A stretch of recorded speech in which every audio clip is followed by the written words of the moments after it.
How do you decide whether or not you should take the job? That is what I'm going to be answering in today's video, because this is a question that a couple of you have asked me. So you have already been watching my YouTube videos and you have been successful, you've got the job, but then there's that little bit of self-doubt. So that's what I'm going to be talking you through today.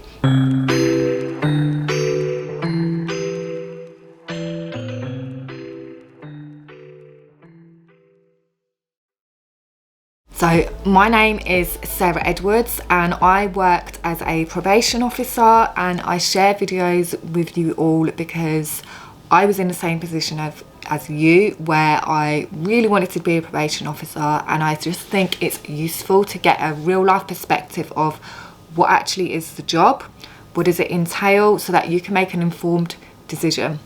So yeah, this question that I'm going to go through today is one of you who contacted me on Instagram. So I'll break it down. She basically said, I was hoping you could give me some advice or insight. Yes, I can. I've been accepted onto the PQIP program. Let's do a congratulations dance, well done. And allocated to a location, which is amazing. It's the dream job of mine and something I believe I'll be very passionate about. However, I'm trying to decide, is it the right time for me to take this leap of faith, as it involves me cutting my salary in more than half, and the location I've been given isn't ideal. It's not in my city or the closest city.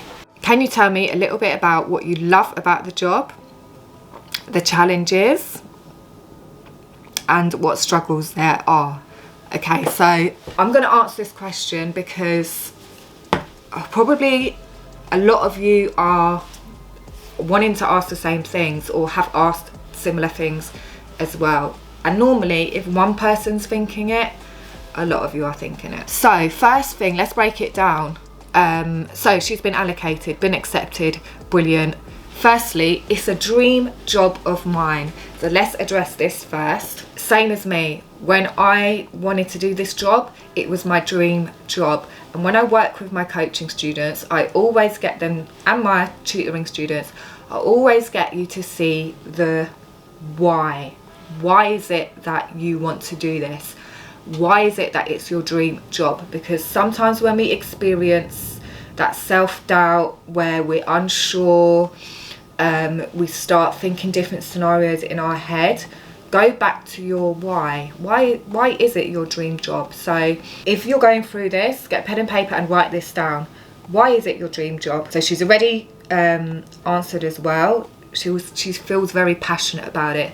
So again, why do you think that you are gonna be, why is it that you're passionate about this? So there, what I want you to do is write down some of your strengths. What are your strengths?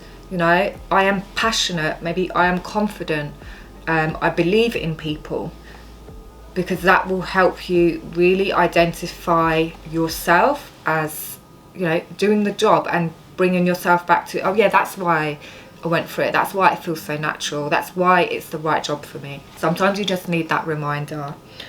Okay, so next thing, I'm trying to decide if it's the right time to take a leap of faith.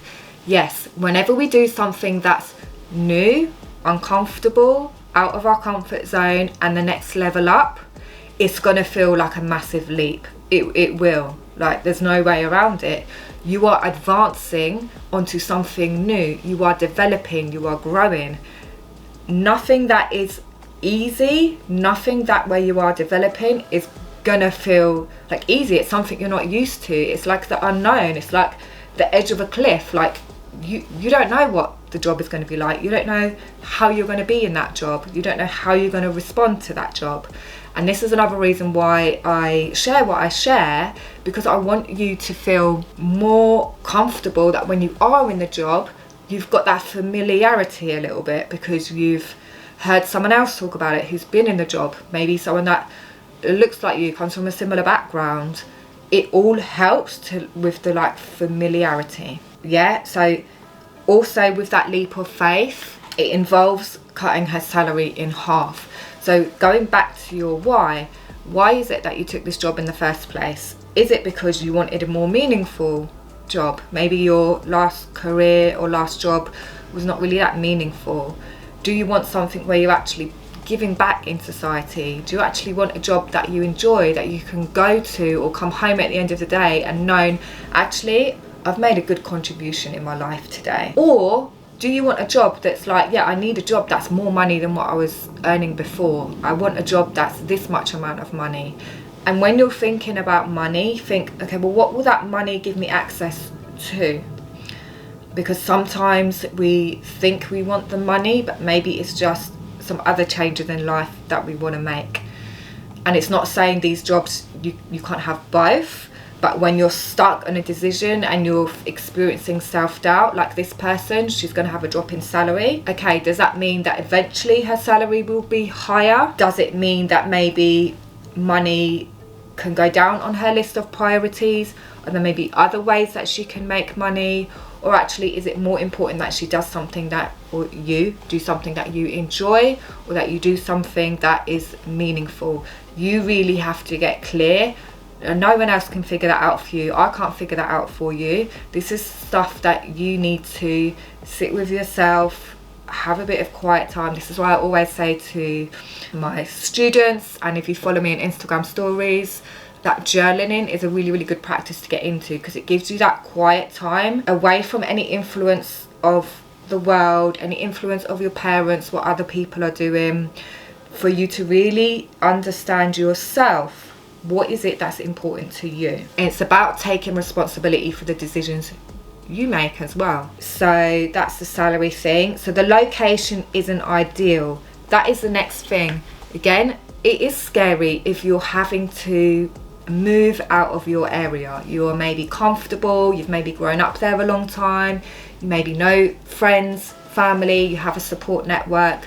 So to take a job that's in a completely new city, accept and acknowledge, yeah, that's a difficult experience that you're going to go through. It may feel uncomfortable because, again, it's growth, it's going into a new arena of your life that you haven't been in before, and it feels the unknown. So when I done my probation officer training, I moved from a smaller town to London. For me, I was really clear that I didn't care about moving out of that small town. So for me, it was an easier decision. I didn't have kids back then, you know. I wasn't tied to being in that particular town. So think again, go back to your why. How do you want your life to look? How do you want to experience your life? And sometimes it is time to shift away from old people, old routines, and you will make new friends. You will get used to it. It's not to say it's not going to be hard, but you will get through it. And one thing I've learned just from my self-exploration and through working as a probation officer, we are all going to experience challenging times in our lives. So this may be just your first taste of a challenging time as an adult, where you're having to make a decision that's going to bring up different thoughts and feelings. And this is another thing that I help my students with that are on my coaching program. It's not just about the strategy of getting the job, get the job and everything. It's more about, okay, how do you actually navigate decisions like this that's affecting your whole entire life? So the next thing that this person wanted to know is, what did I love about the job and what were the challenges? Things that I loved about the job, I really felt like I was doing something meaningful. And ever since I had to start thinking about career, I always was drawn back to, I want to actually make a positive contribution to someone's life. And that's followed me like throughout, even now that I'm not doing that job. By doing what I'm doing on YouTube, I know I'm making a positive contribution to some people's lives. I know that I am inspiring and motivating people. And that has been something that has like been deep within me from the beginning. So this is what I'm saying, find out really what is deep within you that you love and enjoy. So that's one thing that I loved about the job. I loved part of the training. I feel like I'm a kind of person that really excels when I'm learning something new and being in a learning environment. So that really was one thing that I loved. And one thing that I noticed when I was kind of withdrawing a bit from the job, because I wasn't learning anything new, I wasn't really growing in the role. So that's two things I loved about the job. I really loved the people, like the other probation officers. They are just a really good like bunch of people, like open-minded, kind, considerate, thoughtful, like everything you would expect, I guess. So it always made it a really nice place to work. Next thing, it was really convenient and flexible. Like I've done a little bit of work in private sector jobs, but just compared to that short experience and talking to people in private sector jobs, you get a lot of flexibility with how you can manage your time. They're not clock watching when you're late. I remember I had a job when I worked for a call centre, and they would clock watch, oh, you've been 1 minute late, you need to make up that 1 minute time, or that 1 minute will be deducted, or you're late back from your tea break. You know, things like that you don't get in probation. Obviously, if you've booked an appointment at 10 o'clock to see someone and you're not there, and if it keeps happening, that's going to be addressed, but that's up to you to not book 10 o'clock if you know you can't ever get there for 10 o'clock. So the flexibility is amazing. You get really generous annual leave compared to other organisations, like private sector organisations. So yeah, flexibility, you can work part-time if you need to, you can work from home. So they're things I loved about that job. I also loved being able to go on prison visits and home visits and like meetings, because it meant leaving the office. I don't really like just being at a standstill in one place all the time, so it did mix it up. So that's things I loved. Some of the challenges, the deadlines, there's constant deadlines. It's not necessarily the deadlines, it's the deadlines on the amount of cases that you have. So you have a lot of cases that you have to work with. If you're full-time, maybe about 40, that may have changed now.